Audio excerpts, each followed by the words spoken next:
میری بہنوں غیروں کے پاس جانے کی ضرورت نہیں ہے. ہمارے جیالے ابھی زندہ ہے, ہمارے نوجوان ہیں, ایمان والے ہیں, تمہاری پوری ذمہ داری اٹھائیں گے. اللہ کے واسطے میری بہنوں اس طرف توجہ دو کہ یہ شیطان اور شیطانی صفت لوگ تمہارے ایمان پر ڈاکہ ڈالنے کے نیت سے تم سے جو ہے نا اچھے تعلقات قائم کرنے کی کوشش کر رہے ہیں. وہ اللہ سے نفرت کرتے ہیں, وہ رسول اللہ سے نفرت کرتے ہیں, وہ قرآن سے نفرت کرتے ہیں, وہ اسلام سے نفرت کرتے ہیں. وہ ان لوگوں سے مسلمانوں کی نفرت کا بدلہ تمہاری عزتوں کے ساتھ نکالنا چاہتے ہیں. تمہارا ایمان نکل جائے گا. ایک بنیادی فتنہ ہماری بہنوں کے متعلق ہے کہ آج غیروں کے ساتھ ہماری بہنوں کے رشتے کا رونا ہم رو تو رہے ہیں, لیکن اس کا حل کسی کے پاس نہیں ہے.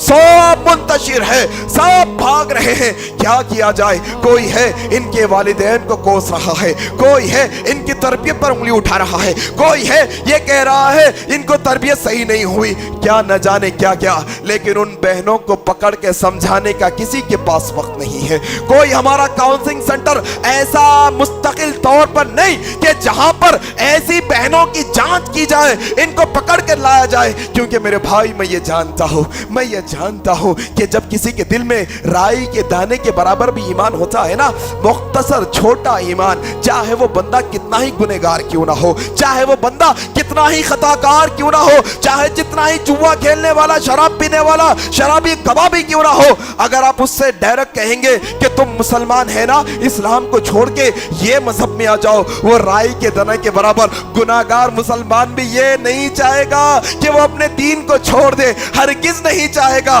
کہ وہ اپنے ایمان کو چھوڑ دے. لیکن ایسا کیا ہو رہا ہے کہ ہماری اپنے مسلمانوں کی بہنیں اپنے اسلام کو چھوڑنے پر آمادہ ہے. کہیں ہمارے تلخ رویے تو نہیں؟ کیا بیٹی کا پیدا ہونا منحوس تو نہیں سمجھتے؟ کیا بیٹی کی پیدائش پر ہم غمگین تو نہیں ہوتے؟ کیا جب وہ بڑی ہوتی ہے کہ اس کے تانے مار مار کر کہ اس کے جہیز کا انتظام کرنا ہے, اس کے جہیز کا انتظام کرنا ہے, کیا بار بار تانے تو نہیں مارے جاتے؟ کیا بار بار ہمارے رویوں سے ہماری بہن ہم سے متنفر ہو کر وہ کسی کی چھوٹی سی چاہت کے واسطے, وہ دنیا کی چھوٹی چاہت کے واسطے ان سے ہماری بہن اسلام کو چھوڑنے پر آمادہ ہے؟ آؤ وہ بہنوں تک ہمارا یہ پیغام پہنچاؤ, یہ پیغام ہمارا ان بہنوں تک پہنچاؤ. میری بہنوں جو چھوٹی سی دنیا کی چاہت کے واسطے, دنیا کے چھوٹے چھوٹے جو نعمتوں کے واسطے, چھوٹی چھوٹی آسانیوں کے واسطے کہ تمہیں ایک اچھا شوہر ٹیک کیئر کرنے والا مل جائے, تمہارا خرچ اٹھانے والا مل جائے, تم کو دینے والا مل جائے, میری بہنوں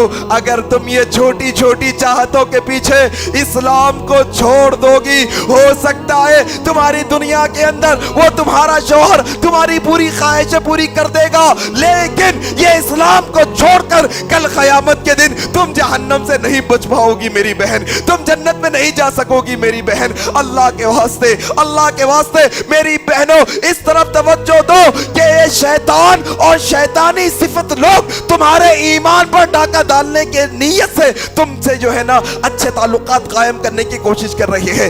یہ ان کی جو ہے, یہ جو ان کی کرم فرمائیاں ہیں, یہ ان کے اچھے سلوک ہے, اصل میں وہ تم سے محبت نہیں کرتے, اصل میں وہ تم سے محبت نہیں کرتے, وہ اللہ سے نفرت کرتے ہیں, وہ رسول اللہ سے نفرت کرتے ہیں, وہ قرآن سے نفرت کرتے ہیں, وہ اسلام سے نفرت کرتے ہیں. وہ ان لوگوں سے مسلمانوں کی نفرت کا بدلہ تمہاری عزتوں کے ساتھ نکالنا چاہتے ہیں. تمہارا ایمان نکل جائے گا میری بہنوں, کل قیامت کے دن تمہیں بچانے والا کوئی نہیں ہوگا. آؤ ہم تمہارے بھائی ہونے کے ناطے, ہم تمہارے بھائی, معاشرے میں بھائیوں کو یہ اعلان کرنا چاہیے, معاشرے میں نوجوانوں کو, تم سوشل میڈیا استعمال کرتے ہو, تم سوشل میڈیا کے اندر اپنا ایک کلپ بنا کر ڈالو, تم اپنی طرف سے یہ اعلان کرو, آؤ میں شادی کرنا چاہتا ہوں, جب وقت آئے گا تو کر لوں گا, لیکن میں بغیر جہیز کے, بغیر چھوڑے گھوڑے کے, بغیر 1 روپیہ کا خرچ بچی پر ڈالے کے میں شادی کرنے تیار ہوں. میری بہنوں غیروں کے پاس جانے کی ضرورت نہیں ہے, ہمارے جیالے ابھی زندہ ہے,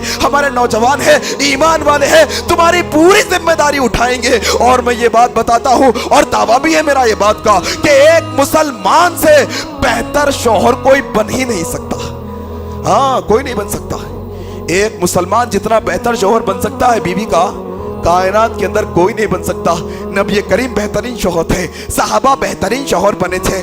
ہاں ان کے بعد ہم ان کے روحانی بیٹے ہیں, ہم بھی انشاءاللہ بہترین شوہر بننے کی کوشش کریں گے. تم غیروں کے پاس نہ جاؤ, یہ ایمان کا سودا نہ کرو, یہ اچھی بات نہیں.